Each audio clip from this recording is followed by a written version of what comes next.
हजरतगंज के मुख्य चौराहे पर स्थित इंडियन कॉफी हाउस का अपना वैभवशाली अतीत रहा है। कहते हैं कभी ये शहर की धड़कन कहलाता था। यहाँ की दीवारें पल पल की बदलती सियासी तस्वीरों की गवाही देती थी। यहीं से प्रदेश के साथ साथ देश की राजनीति तय होती थी। पंडित जवाहरलाल नेहरू, डॉक्टर राम मनोहर लोहिया, श्रीमती इंदिरा गांधी, लालजी टंडन, पूर्व प्रधानमंत्री रह चुके चंद्रशेखर जी यहाँ आया करते थे और कॉफी का आनंद लिया करते थे। जैनेश्वर मिश्र, राजनारायण, पूर्व रक्षा मंत्री रह चुके जॉर्ज फर्नांडिस, पूर्व मुख्यमंत्री वीर बहादुर सिंह जैसी हस्तियां इस कॉफी हाउस को गुलजार करती थी। साहित्यकारों की बात करें, अमृतलाल नागर, यशपाल से साहित्यकार यहाँ की शोभा बढ़ाते रहे। कुल मिलाकर बुद्धिजीवियों, साहित्यकारों, सामाजिक कार्यकर्ताओं, कलाकारों और पत्रकारों का जमावड़ा यहाँ लगता था। बैठकें होती थी। तो दर्शकों, पत्रकार की बात आई है तो आज हम आपको बताते हैं कि हमारे आज मंच पर जो अतिथियां हैं वो लखनऊ के सीनियर जर्नलिस्ट प्रदीप कपूर जी हैं। आप पायनियर और ब्लिट्स जैसे समाचार पत्रों के साथ काम कर चुके हैं और आपकी एक पुस्तक लखनऊ का कॉफी हाउस बाजार में काफी चर्चित रही है। तो आज हम बहुत सारी बातें करेंगे अपने अतिथि से। प्रदीप जी, आपका स्वागत है हमारे चैनल कोना मन का में। सर, हमारा पहला सवाल है कि आप लखनऊ के जाने माने पत्रकार हैं, ब्लिट्स और पायनियर जैसे समाचार पत्रों से जुड़े रहे हैं। उस दौरान कोई रिपोर्ट ऐसी रही हो जिसने आपको रोमांचित किया हो और एक अलग पहचान दी हो, हमारे दर्शकों को बताइए। पायनियर थी 1979 में, और जब पायनियर में रहे तो वहां भी एक ऐसी स्टोरी हुई जिसकी पूरे प्रदेश भर में चर्चा हुई। उस जमाने में यूपी स्टेट लॉटरी टिकट बड़ा प्रचलित था। हर घर में लोग बाग जाते थे, लॉटरी खेलते थे, और उसके बारे में या उसमें क्या गड़बड़ियां चल रही थी, क्या घपले हो रहे थे, वो उसके बारे में जो खबर लिखी तो पूरे प्रदेश में हंगामा मच गया। लॉटरी टिकट ने जो है वो अखबार के विज्ञापन बंद कर दिए। उसके बाद लखनऊ के सारे अखबार इकट्ठा हुए और उन्होंने कहा कि भाई इस बात से हम मोर्चा लेंगे। और हमारे संपादक जो डॉक्टर एस एन घोष थे, उन्होंने हमें सपोर्ट किया, हमारी स्टोरी को सपोर्ट किया। ये भी एक बहुत बड़ी बात होती है कि आपकी खबर को आपका संपादक और आपका मैनेजमेंट सपोर्ट करे। तो मुझे खुशी है कि मेरी रिपोर्ट पर उस जमाने के संपादक को मैनेजमेंट ने सपोर्ट किया और उसमें काफी हंगामा मचा। यूपी स्टेट लॉटरी टिकट पे लिखने का कोई जो है जोखिम नहीं उठाता था, जानता था कि वो इतना बड़ा एडवर्टाइजर है, लेकिन ये काम हमने किया तो उसकी चर्चा बहुत हुई। फिर 1980 में, हालांकि हम पायनियर में काम करते थे, लेकिन ब्लिट्स के संपादक ने हमको एक मौका दिया कि हम चंबल में जो कि जौरा जगह है, वहां पर चंबल घाटी पीस मिशन के द्वारा आयोजित एक लैंड रिक्लेमेशन कैंप में हम गए। 15 दिन हम रहे और वहां पर जो उस जमाने के जो मशहूर नाम थे डाकुओं के, वो तमाम लोग आते थे जिन्होंने सरेंडर नहीं किया था, एक्टिव थे, लेकिन वो ये देखने आते थे कि ये चंबल घाटी पीस मिशन द्वारा ये जो कैंप चल रहा है इसमें किस तरह के लोग हैं, क्या चल रहा है। एक कौतूहलवश वो आते थे क्योंकि उनके इलाके में ये काम हो रहा था। तो शाम को पेड़ के नीचे खटिया पे बैठ के और उनसे बातचीत करने का और उनके अनुभव सुनने का और उनकी परेशानियां सुनने का वो तमाम जो मौके मिले, वो अपने आप में बहुत बड़ी थी कि उस कम उम्र में डाकुओं के बीच में रहना, उनको बात करना सुनना अपने आप में एक बहुत बड़ी बात थी। तो उससे पता चला कि लोग बागी क्यों बनते हैं, गांव की समस्याएं क्या होती हैं, जमीन की और लोकल शासन की क्या समस्याएं होती हैं जिसकी वजह से बनते हैं, मजबूरियां क्या होती हैं।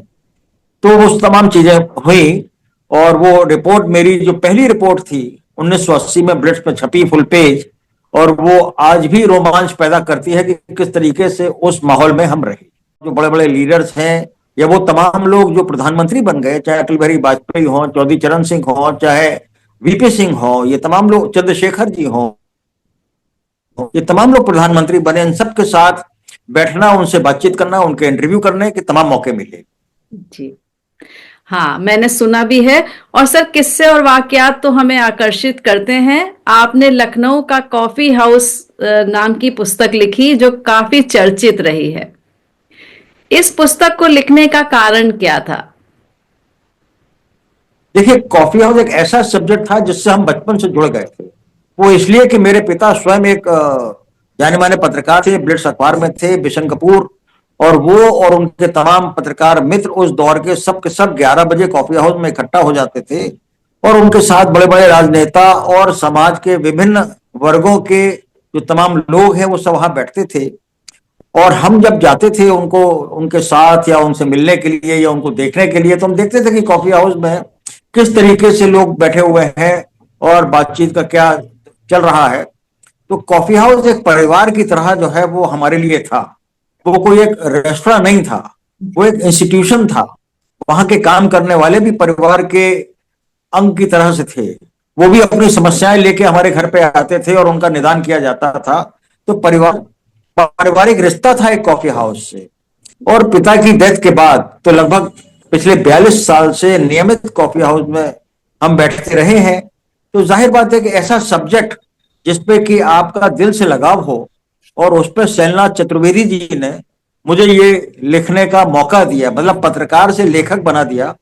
ये किताब मैंने 2013 में लिखी थी, जो हमारा लखनऊ पुस्तक माला का अंग है, और अब तक चल रही है। अभी भी अगर आप यूनिवर्सल जाएं हजरतगंज में, तो जहां पर वो बैठते हैं मानव, चंद्र प्रकाश और राघव, उन्होंने एक बहुत बढ़िया सेक्शन बनाया अपने अपने बाईं तरफ, कि लखनऊ से जुड़ी हुई किताबें वहां पे रहती हैं। तो वहां अभी भी लखनऊ का कॉफी हाउस रखी रहती है। और मेरे को एक लेखक के लिए इससे बड़ा क्या उत्साहवर्धक कमेंट हो सकता है, कि जो बिशन प्रकाश जी जिनका निधन हो गया, उन्होंने कहा कि यार प्रदीप, तुम्हारी किताब बेचते बेचते हम थक गए। लोग आते हैं और सीधे कहते हैं कि भाई वो लखनऊ का कॉफी हाउस दे दीजिए, उसका इतिहास जानना है।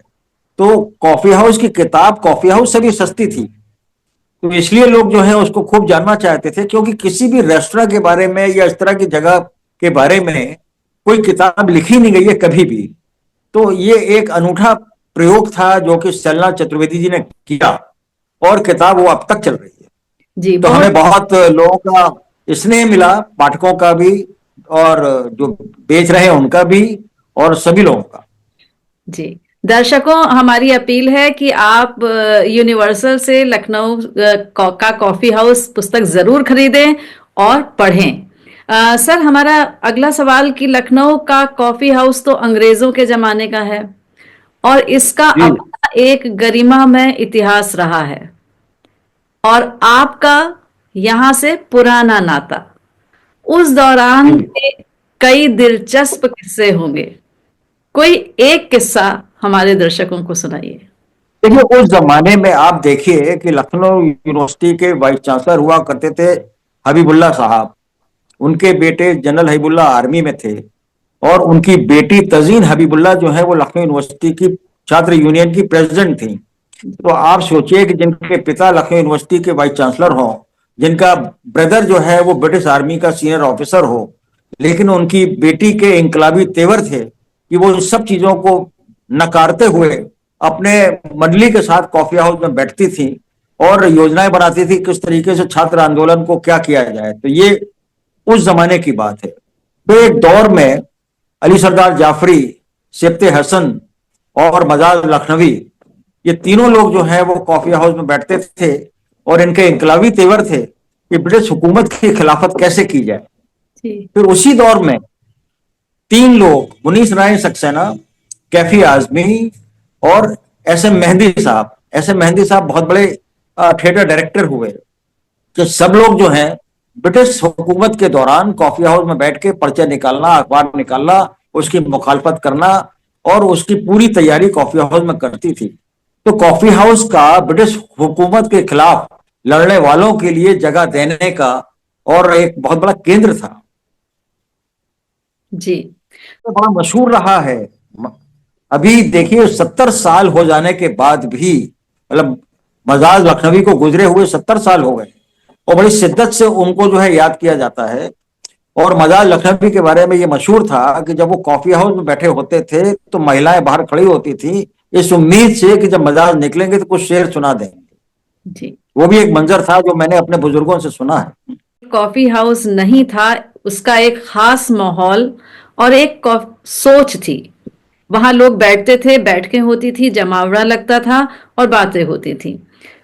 अब अगर आप कॉफी हाउस जाते हैं तो वो कौन सी बातें हैं जो आपको पुराने कॉफी हाउस की याद दिलाती हैं, जो अब नहीं रही? देखिए असल में कॉफी हाउस जो है वो बैठने वालों से था। जी। तो उस दौर के जो बैठने वाले थे, पॉलिटिशियंस हो, चाहे वो लखनऊ यूनिवर्सिटी के टीचर्स हो, चाहे मेडिकल कॉलेज के डॉक्टर्स हो, या वो छात्र नेता हो, या वो ट्रेड यूनियन लीडर हो, वो सब तरह के लोगों को एक, जैसे कहना चाहिए कि अपने अंदर से इच्छा होती थी कि चलो कॉफी हाउस में चलते हैं। और नौजवान पीढ़ी को ये मौका मिलता था उन तमाम बड़ी बड़ी शख्सियतों को कॉफी हाउस में देखना और उनसे मिलना और उनसे सीखना। बहुत से लोग मिलते हैं, वो ये कहते हैं कि भाई हमने कॉफी हाउस में बड़े बड़े लोगों के साथ बैठ के राजनीति सीखी, या ट्रेड यूनियन लीडर बने, या छात्र नेता बने। सभी लोग कॉफी हाउस में जाते थे, इसीलिए जाते थे क्योंकि वो एक इंस्टीट्यूशन था, वो एक रेस्टोरेंट नहीं था। कल्चर। जो बात कही जाती थी कि जो यूपी आज सोचता है वो हिंदुस्तान कल सोचते।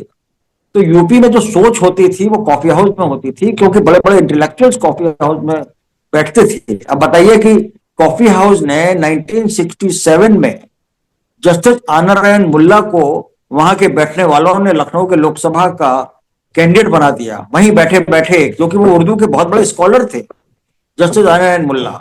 उनके मुकाबले में लखनऊ शहर के सबसे बड़े बिजनेसमैन वी आर मोहन, जो कि मोहन मेकिंग के ओनर थे, वो कांग्रेस के कैंडिडेट थे। लेकिन जब कॉफी हाउस के इंटेलेक्चुअल्स ने जस्टिस आनंद मुल्ला को कैंडिडेट बना दिया तो बलराज साहनी जैसा आदमी भी बंबई से आया उसको प्रचार करने के लिए, और जस्टिस आनंद मुल्ला एक आम आदमी की आवाज बन गए। और इसका असर ये हुआ कि मुल्ला साहब जीत गए और वी आर मोहन हार गए। मतलब पैसे की हार हो गई और कॉफी हाउस के कैंडिडेट जस्टिस आनंद मुल्ला जीत गए चुनाव। तो ये समाज को एक मैसेज दिया इस चुनाव ने कि बगैर पैसे के भी चुनाव जीता जा सकता है। ये अपने आप में एक मिसाल है। जी। और वो भी अगर आप में काबिलियत है और हुनर है तो फिर आप अपनी जगह बना ही लेते हैं। किसी को अगर हम ये बताएं कि भाई हम जब बैठे रहते थे कॉफी हाउस में, अचानक गाड़ियां रुकती थी और उत्तर प्रदेश के मुख्यमंत्री वीर बहादुर सिंह अपनी सिक्योरिटी को बाहर बरामदे में छोड़ के अकेले टहलते हुए आते थे और हम लोगों के साथ बैठ जाते थे और पूछते थे कि भाई किस एजेंडे पे बात चल रही है, उसमें वो अपने विचार रखते थे। तो मुख्यमंत्री का कॉफी हाउस में आना अपने आप में एक बहुत बड़ी बात थी। वो भी समाज में क्या हो रहा है उसका फीडबैक लेने के लिए आते थे जी। कि लोग क्या सोच रहे हैं उनकी सरकार के बारे में या क्या समस्याएं हैं। तो नेता के लिए फीडबैक लेना समाज से बहुत जरूरी है, खासतौर से हुक्मरानों का। और उसके लिए कॉफी हाउस से बेहतर कोई जगह नहीं हो सकती। जी। सर, और भी कॉफी हाउस के किस्से होंगे जो आप कहना चाहें, हमारे दर्शकों को बताना चाहें तो जरूर बताइए। देखिए हमने तो पिछले 40 साल में बहुत कोशिश की कि बैठकियां आयोजित करने के लिए। हमने तो तमाम लोगों को बाहर से भी बुलाया।